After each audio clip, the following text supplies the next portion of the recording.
In today's video, I'm going to teach you how to enable VAT in QuickBooks Online. Whether you're a small business owner or an accounting professional, managing VAT efficiently is crucial for keeping your books accurate and up to date. So let's get started by diving into the steps you need to follow. First, head over to the QuickBooks website.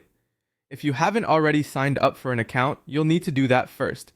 This will ensure you have access to all the features QuickBooks Online has to offer, including VAT management.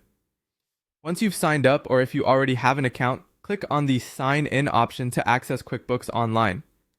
Enter your account credentials and click Continue to move forward. At this point, you'll be asked to enter your password, so go ahead and do that and then click Continue again. You should now be in the main dashboard of QuickBooks Online.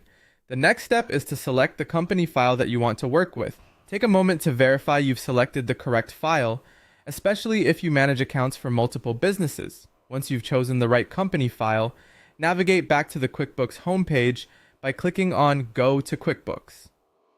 Now, in the navigation menu, look for the Sales Tax option. Clicking on this will take you to the Sales Tax Center, where you can access tax-related features.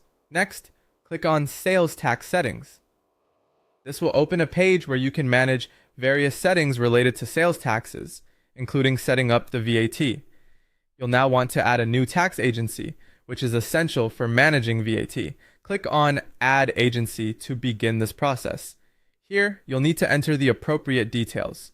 Type in the relevant information, making sure to highlight any required fields. Now, it's time to select your tax agency. With the agency added, click on it to review and confirm the details you've entered. This ensures everything is properly set up before you start managing VAT in your transactions.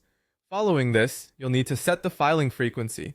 This determines how often you will report VAT to the tax authority, so choose an option that aligns with your business's reporting requirements. Select the start date for these taxes, then choose your preferred reporting method.